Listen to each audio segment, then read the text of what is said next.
अस्सलाम वालेकुम नाज़रीन किराम, मैं हूं आपका होस्ट अयाज अहमद। नाज़रीन किराम, इमरान खान पूरी दुनिया को यह कहा करते थे कि लड़ाई किसी मसले का हल नहीं है। अल्टीमेटली आपको टेबल के ऊपर बैठना पड़ेगा, बातचीत करनी पड़ेगी और उसके बाद आपके मसले हल होंगे। आज इमरान खान तो अडेला जेल के अंदर कैद है, लेकिन दुनिया इमरान खान की पॉलिसी के ऊपर काम कर रही है। ऐसे ममालिक जो 20 साल तक आपस में जंग करते रहे, वो अब टेबल के ऊपर बैठ चुके हैं, बातचीत कर रहे हैं और अपने मसलों को रिजोल्व कर रहे हैं। दूसरी जानब अडेला जेल के अंदर इमरान खान को और अडेला जेल के बाहर जो इमरान खान के वफादार साथी हैं, इनको गुजारिशात पेश की जा रही हैं कि आप इमरान खान को जाकर कहें कि चंद गुजारिशात मान लें, चंद बातें मान लें। अब मसला यह है कि ना अडेला जेल के अंदर इमरान खान मान रहा है और ना अडेला जेल के बाहर जो इमरान खान के वफादार साथी हैं वो मान रहे हैं। और एक बहुत बड़ा इंकशाफ हुआ है, जो इमरान खान को माइनस करने का प्रोग्राम बनाया गया था, मंसूबा बनाया गया था, वो मंसूबा किस तरीके से नाकाम हुआ उसकी तफसीलात सामने आ चुकी हैं। इसके अलावा अली अमीन गंडापुर ने सलामती कमेटी की मीटिंग के अंदर किस तरीके से बात की थी, इस हवाले से एक गवाही आ गई है। और जिस बंदे ने गवाही दी है, उन्होंने कहा जी बड़ी सख्त गुफ्तगू की अली अमीन गंडापुर ने, और पीका एक्ट के खौफ से मैं वो गुफ्तगू बता नहीं सकता जो उन्होंने उस मीटिंग के अंदर की थी। नवाज शरीफ साहब, बहुत से लोग अभी तक सवाल पूछ रहे हैं कि वो क्यों नहीं आए। उन पर अब एक और मौकफ आ गया। पहले ख्वाजा आसफ ने बात की थी, वो कुछ और की थी, अब राना सनाउल्लाह ने किया, उन्होंने कुछ और बात की है। इसके अलावा जो नई कबीना है, उनको बहुत बहुत मुबारकबाद, उनकी तनख्वाहें माशाल्लाह बढ़ गई हैं, वो भी आपके सामने रखने के लिए जा रहा हूं। आगे बढ़ने से कबल गुजारिश करूंगा कि वीडियो को लाइक कर दें, चैनल को सब्सक्राइब कर लें, और मेरे उन तमाम दोस्तों का बेहद शुक्रिया जिन्होंने हमारे यूट्यूब चैनल को सब्सक्राइब किया। नाज़रीन किराम, सबसे पहले आपको यह बता दूं कि जो वफद आया था अफगानिस्तान के अंदर अमेरिका का, जिसमें ज़ल्मे खलीलजाद भी मौजूद थे, उन्होंने एक बंदा यहां से रिहा करवाया जो कि 2 साल तक अफगानिस्तान के अंदर कैद था। रिहा करवाया और बंदा लेकर वो चले गए अमेरिका। और उन्होंने ट्वीट भी किया, ज़ल्मे खलीलजाद ने ट्वीट भी किया, ये आप देख सकते हैं। उन्होंने कहा जी आज का दिन बहुत अच्छा है, हम इस चीज में कामयाब रहे कि हमने एक अमेरिकन सिटीजन को रिहा करवाया जो कि 2 साल से काबुल के अंदर डिटेन था। उन्होंने कहा जी अफगान गवर्नमेंट ने ये जो काम किया, उन्होंने एक गुडविल गेस्चर दिया डोनाल्ड ट्रंप को, और अब ये दोनों इकट्ठे बैठकर बातचीत करेंगे, मुज़ाकरात से अपने मसलों को हल करेंगे। मैं आपको याद करवाता चलूं कि जिस वक्त इमरान खान और डोनाल्ड ट्रंप की मुलाकात हुई थी, उस वक्त इमरान खान ने पूरी दुनिया के कैमरों के सामने डोनाल्ड ट्रंप को यह कहा था कि अफगानिस्तान की एक तारीख है कि वहां पर जो बंदा भी आया, जिसने भी वहां पर आकर लड़ने की कोशिश की, वो बंदा वहां पर नाकाम रहा। उसमें बेशक सोवियत यूनियन हो, चाहे उसमें अमेरिका हो, यानी 2 दहाइयां अमेरिका ने वहां पर लड़ाई लड़ी। तो डोनाल्ड ट्रंप अब जब दोबारा इलेक्शन जीते हैं, एक चीज उन्होंने वाज़ेह बताई है कि भाई अमेरिका दुनिया में टांगे नहीं उड़ाएगा, किसी जगह पर जाकर लड़ाई नहीं करेगा, वो कर रहा है बातचीत। चाहे अफगानिस्तान का मामला हो, चाहे ईरान का मामला हो, चाहे चाइना का मामला हो, चाहे रशिया का मामला हो, यूक्रेन का मामला हो, वो हर मामले के ऊपर बातचीत कर रहा है। कह रहा जी बातचीत से मैं मसले हल करूंगा, मुझे लड़ाई नहीं लड़नी। और अपने लोगों को जो कैद है उनको वो अमेरिका वापस लेकर जा रहा है, चाहे वो अफगानिस्तान से बंदा छुड़ा ले, चाहे वो वेनेजुएला से बंदा छुड़ा ले, चाहे किसी और जगह पर जो उनके लोग कैद हैं उनको वो छुड़ा ले। लेकिन इसमें सबसे अहम तरीन सवाल यह है कि एक वक्त था कि पाकिस्तान की प्लेयर था अफगानिस्तान के अंदर जो अमेरिका का किरदार है उस हवाले से, और अब तक जब अमेरिका का इनखला हुआ था, पाकिस्तान की ही वजह से इनखला हुआ था, पाकिस्तान ने बड़ा अहम रोल अदा किया था। लेकिन आज पाकिस्तान बिल्कुल साइड पे है और वो दोनों इकट्ठे हो गए। इस हवाले से असद कैसर साहब ने एक बड़ा अहम ट्वीट किया है।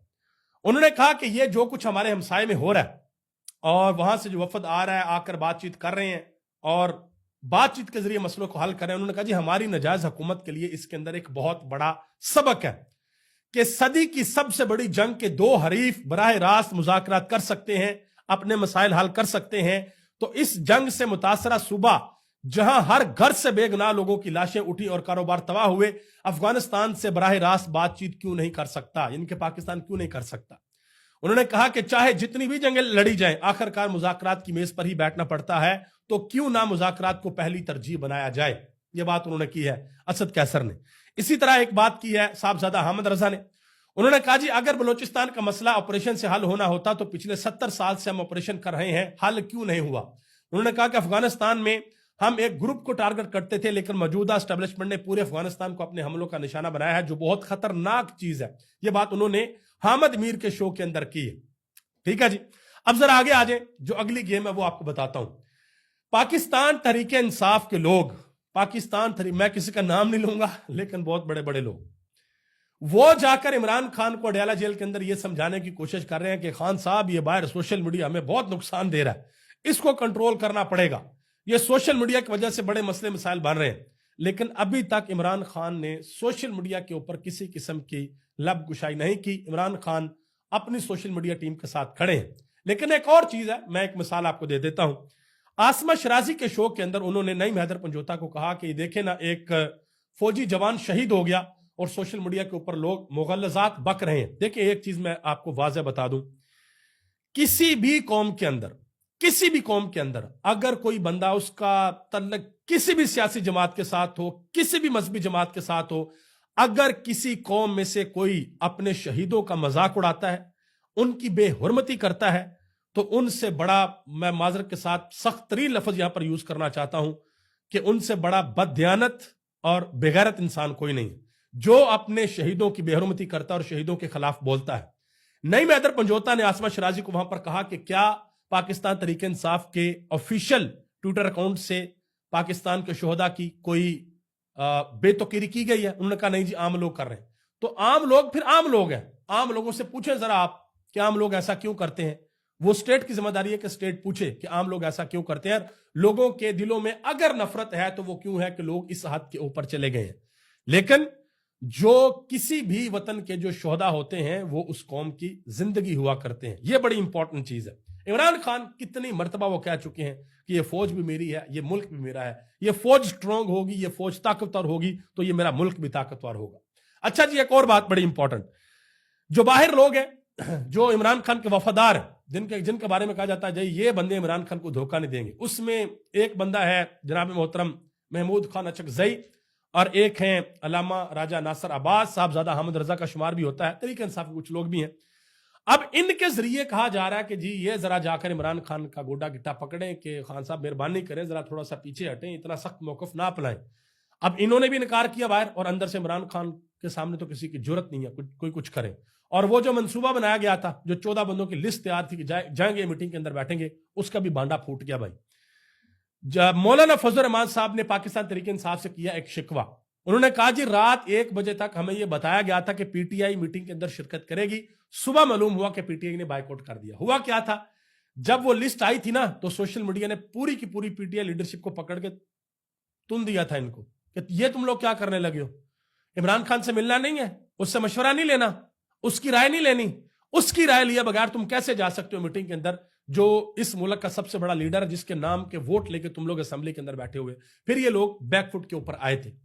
और इससे भी ज्यादा इंटरेस्टिंग चीज एक ये हुई थी कि इन्होंने जब फैसला किया कि हम जाएंगे, उससे पहले पहले महमूद खान अचकजई ने तकरीर कर दी थी और बता दिया था कि भाई हम नहीं जा रहे, और उसके ऊपर ये हवास बाख्ता हो गए थे कि भाई ये क्या हो गया।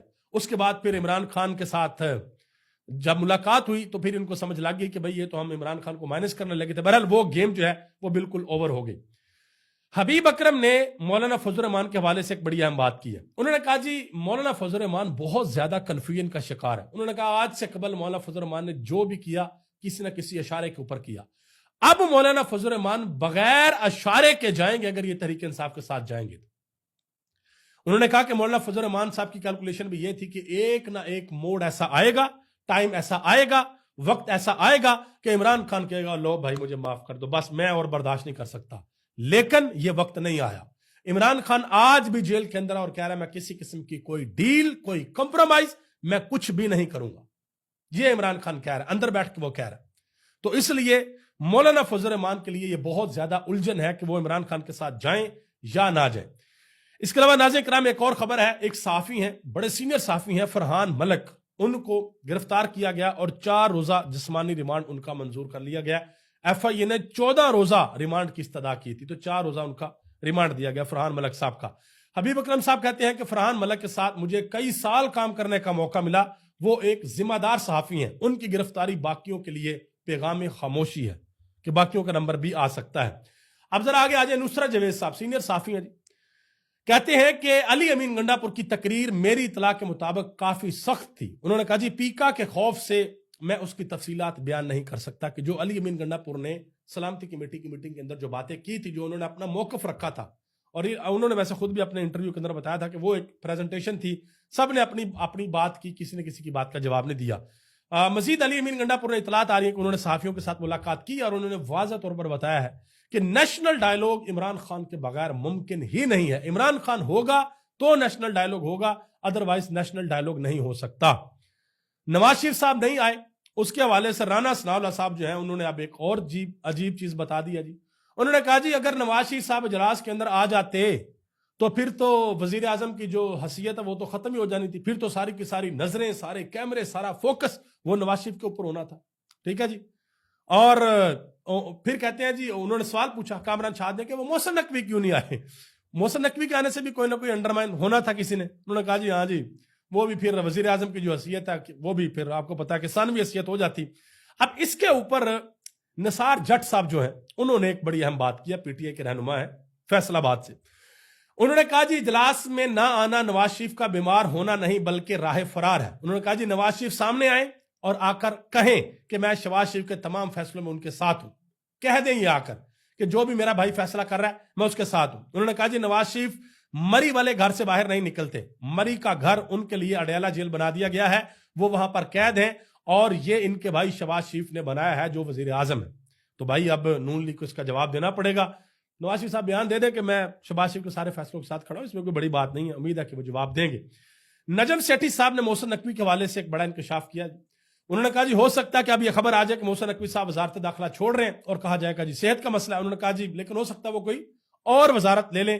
انہوں نے کہا ویسے بھی وزارت داخلہ کوئی اور ہی چلاتا ہے, اور محسن نقوی صاحب جو دبئی گئے تھے وہ کسی سے ملنے گئے تھے, کیونکہ بہت بڑے بڑے لوگ جو ہیں وہ دبئی کے اندر ہوتے ہیں, ان کا اشارہ کسی اسپیسیفک شخصیت کی جانب تھا. حافظ اللہ نیازی انہوں نے ایک بڑی اہم بات کی اور دوبارہ کی, اور یہ بار بار وہ یہ بات کر چکے ہیں, اور منیف فاروق بھی اس شو کے اندر بیٹھے ہوئے تھے. انہوں نے کہا کہ عمران خان نے اس لڑائی کو 8 کا درجہ دے دیا ہے. انہوں نے کہا میں درجنوں مرتبہ ان کی بہادری اور عزم کا اعتراف کر چکا ہوں. یہ حافظ اللہ نیازی کہہ رہے ہیں. اب منیف فاروق صاحب کیا کہہ رہے ہیں ذرا ان کی بات بھی سن لیں. کہتے ہیں کہ اسٹیبلشمنٹ کی نظر میں عمران خان کی ریلیونس ختم ہو چکی ہے. اسٹیبلشمنٹ عمران خان کو خاطر میں نہیں لا رہی اور نہ ہی انہیں تھریٹ سمجھتی ہے. عمران خان کو انتشاری لیڈر کے طور پر گریڈ کر دیا گیا ہے. ٹھیک ہے جی. مزید ایک اور بات کہی, کہتے ہیں کہ اسٹیبلشمنٹ عمران خان کو قومی مجرم سمجھتی ہے. عمران خان کے لیے کوئی ریلیف نہیں ہے, وہ جیل کے اندر ہیں, وہ جیل کے اندر ہی رہیں گے. ابھی تو جی ایچ کیو اور جناح ہاؤس حملہ کیس کا فیصلہ آنا ہے, اس میں بھی عمران خان کو سزا ہوگی کیونکہ انہوں نے نظام عدل میں جڑیں مضبوط کر لی ہیں. انہوں نے نظام عدل میں جڑیں مضبوط کر لی ہیں. اب واللہ عالم کہ یہ منیف فاروق صاحب کو واقعی پیچھے سے کچھ کہا جاتا ہے یا یہ خود سے ان کا اپنا انالیسز ہوتا ہے. اب جب آپ اس طرح کی باتیں کریں گے کہ جی عمران خان کی کوئی ریلیونسی نہیں ہے, اسٹیبلشمنٹ عمران خان کو مجرم سمجھتی ہے, تو پھر لوگ اس کے اوپر تنقید کرتے ہیں, لوگ سوالات پوچھتے ہیں. پھر جو ہے وہ منیف فاروق صاحب ہوں, گریدہ فروخی صاحبہ ہوں, عاصمہ شرازی صاحبہ ہوں, پھر جو ہے وہ آپ لوگ جو اعتراض کرتے ہیں کہ یہ لوگ کیا باتیں کر رہے ہیں. تو لوگوں کا پھر حق ہے بھائی کہ اگر ان کے لیڈر کے خلاف کی بات ہوگی تو وہ پھر اس کا جواب بھی دیں گے, کیونکہ کوئی مجرم ہے یا نہیں ہے اس کا فیصلہ عدالتیں کرتی ہیں. جیسے توشہ خانے میں عمران خان کو مجرم ڈکلیئر کیا گیا نچلی عدالت سے, اوپر والی عدالت میں آ کر کیس اڑ گیا. سائفر کیس میں نیچے عمران خان مجرم تھا, اوپر آ کر کیس اڑ گیا. اس کے علاوہ عدت میں نیچے عمران خان مجرم تھا, اوپر آ کر کیس اڑ گیا. ابھی جو القادر ہے اس میں نچلی عدالت سے مجرم قرار دے دیا ہوا ہے, اوپر والی عدالت میں ابھی تک کیس لگ ہی نہیں رہا. ہمت نہیں ہو رہی کہ عمران خان کا کیس لگائیں, ادھر بھی یہ کیس اڑ جائے گا, کیونکہ یہ تو کیس کوئی سمجھ سے باہر ہے کہ 190 ملین پاؤنڈ جس کا عمران خان کے اوپر لگایا جا رہا ہے, اس نے کرپشن کیا ہے, وہ سارے کا سارا حکومت لے کے ایک یونیورسٹی بنا رہی ہے. تو عمران خان نے تو ایک آنا بھی نہیں لیا اس میں بھائی, تو عمران خان کو سزا کس چیز کی؟ تو یہ بھی جس دن ہائی کورٹ کے اندر کیس لگے گا اس دن سمجھ لگ جائے گی. علامہ راجہ ناصر عباس نے ایک اور گفتگو کی. انہوں نے کہا جی اڈیالہ جیل میں جا کر معافی مانگے, وہ معاف کر دے گا. انہوں نے کہا کہ جو کچھ بھی ہو رہا ہے وہ اس وقت صرف ایک قیدی کے خوف کی وجہ سے ہو رہا ہے. انہوں نے کہا کہ یہ سارے کے سارے ڈرے ہوئے ہیں کہ عمران خان جب جیل سے باہر نکلے گا تو باہر نکل کر یہ ہمارا کیا کرے گا. انہوں نے کہا جی کچھ نہیں کرے گا, وہ بڑا بندہ, وہ آپ کو معاف کر دے گا, آپ جائیں اور جا کر عمران خان سے معافی مانگیں. ملیح ہاشمی انہوں نے ایک بڑی اہم بات کی ہے. کہتی ہیں کہ پاکستانی سیاست کی یہ تاریخ رہی ہے کہ جو بھی جیل کے اندر گیا وہ رسوا ہوا, لیکن یہ پہلی مرتبہ ہوا ہے کہ جیل بھیجنے والے ذلیل ہو گئے ہیں اور جیل جانے والا سرخرو ہو کر پورے نظام کا بادشاہ بن گیا ہے. اب نظام کا بادشاہ کیا ہوتا ہے؟ نظام کا بادشاہ وہ بندہ ہوتا ہے جس کے پیچھے عوام کھڑی ہو جاتی ہے, جس کے ہاتھ میں عوام کی نبض ہوتی ہے. وہ عوام کو کہ ادھر تو عوام ادھر, وہ عوام کو کہ ادھر تو عوام ادھر. یہ ہوتا ہے نظام کا بادشاہ. تو وہ اس وقت پاکستان کے اندر بلا شبہ عمران خان ہے. ہاں کوئی اپنے موقف کے اوپر ڈٹ جائے تو کوئی اور بھی ہو سکتا ہے. حبیب اکرم صاحب نے بھی اس حوالے سے ایک اہم بات کی. انہوں نے کہا جی پاکستان کی تاریخ میں پہلی بار یہ ہوا ہے کہ کوئی قوت اسٹیبلشمنٹ کے خلاف کھڑی ہو گئی ہے اور وہ اتنی زیادہ طاقتور ہو گئی ہے. انہوں نے کہا جی پہلے کبھی ایسے نہیں ہوا.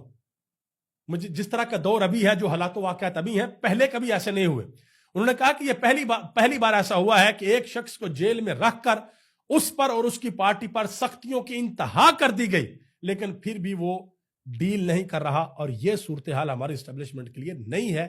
ایسی صورتحال کا پہلے کسی قسم کا کوئی ایکسپیرینس نہیں ہے. پارس جہازیب جن کو ابھی حال ہی میں آفیئر کیا گیا، انہوں نے کہا جی میں نے کبھی کسی شخص کو اتنا طاقتور نہیں دیکھا جو جیل سے بیٹھ کر پورے نظام کو ہلا دیتا ہو. یہ بھی انہوں نے عمران خان کے بارے میں بات کی ہے. اطہر کاظمی نے ایک بات کی. انہوں نے کہا کہ ایک بات بالکل واضح ہے کہ عمران خان اپنے وکلا یا رہنماؤں کی وجہ سے جیل کے اندر نہیں ہے. جیسے حکمران جس طریقے سے یہ نظام چلا رہے ہیں، اصل ایشو وہ ہے. انہوں نے کہا کہ عدالتی فیصلے مانے نہیں جاتے، سپریم کورٹ کے فل بینچ کا فیصلہ نہیں مانا گیا. ہائی کورٹ کے جج کہہ رہے ہیں کہ عدالت کو رکھ کے بارود کچھ عدالت کو اڑا دو. یہ ہائی کورٹ کے جج نے کہا، جسٹس سردار اعجاز اسحاق خان نے، جب ان کی عدالت سے کیس لے کر لارجر بینچ کو بھیجا گیا عمران خان سے ملاقات والا. آگے آ جائیں جی. آخر میں ایک بڑی خوشخبری والی بات ہے جی، سن لیں ذرا. وفاقی کابینہ کے جو ممبران ہیں ان کی تنخواہوں میں 188% اضافہ منظور کر لیا گیا جی. ماشاءاللہ.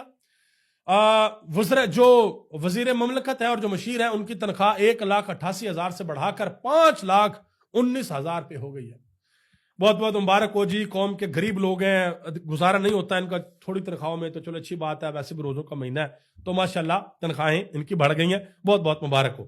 جسٹس جمال بندوخیل صاحب سپریم کورٹ سے، انہوں نے ایک بڑے اہم بات کی ہے، ریمارکس دیے. انہوں نے کہا جی حکومت کو چیتے کی رفتار سے چلنا چاہیے لیکن وہ کچھوے کی چال سے چل رہی ہے. حضور آپ پوچھ کے تو دیکھیں پی ٹی آئی والوں سے، یہ چیتے کی رفتار نہیں، یہ F-16 اور JF-17 تھنڈر یا امریکہ کا جو F-35 ہے، یہ اس کی سپیڈ سے چلتے ہیں. لیکن چلتے ہیں طریقہ انصاف والوں کو گرفتار کرنے. طریقہ انصاف والے ذرا کٹھے ہو جائیں نا کہیں پہ، دیکھنا کیسے حکومت کام کرتی ہے، پولیس والے کیسے آتے ہیں، کیسے ان کی دوڑیں لگتی ہیں. تو اللہ کرے کہ پاکستان کی عام عوام کے لیے بھی اس طریقے سے کام کریں. ابھی تک لیے اتنا ہی. آپ سب کا بہت بہت شکریہ. اور آج پاکستان اور پوری دنیا کے اندر فرزندان اسلام اعتکاف پر بیٹھے ہیں. اللہ پاک ان کا اعتکاف پر بیٹھنا، ان کا عبادات کرنا اور وہ جو دعائیں اللہ کے حضور مانگے، اللہ پاک ان نیک اور جائز دعاؤں کو اپنی بارگاہ میں قبول و منظور فرمائے. اور آپ لوگوں سے بھی گزارش ہے کہ آخری عشرہ اب الحمدللہ شروع ہو جائے گا، اور اس آخری عشرے میں آپ نے پاکستان کے لیے خصوصی دعا کرنی ہے، اس ملک کے لیے، اس ملک کے لوگوں کے لیے، عالم اسلام کے لیے، مسلمانوں کے لیے، پوری دنیا کے اندر جہاں جہاں پر مسلمان زیر عتاب ہیں، چاہے وہ فلسطین ہو یا دنیا کو کوئی اور خطہ ہو جہاں پر مسلمانوں کے اوپر پریشانیاں ہیں، آپ نے ان کے لیے خصوصی دعا کرنی ہے. اور ہر دعا کے اندر یہ دعا ضرور کیا کریں کہ اللہ تعالیٰ ہمارے حکمرانوں کو غیرت عطا فرمائے، کیونکہ 57 اسلامی ملک ہے اور مسلمانوں کے بچے بچیاں بے یار و مددگار ہیں، ان کی مدد کوئی کرنے والا نہیں ہے. اور سب سے بڑی ذمہ داری ان حکمرانوں کی ہے کہ یہ غیرت کا مظاہرہ کریں. آپ سب کا بہت بہت شکریہ. پاکستان زندہ باد. پاکستان کے کروڑوں عوام پائندہ باد.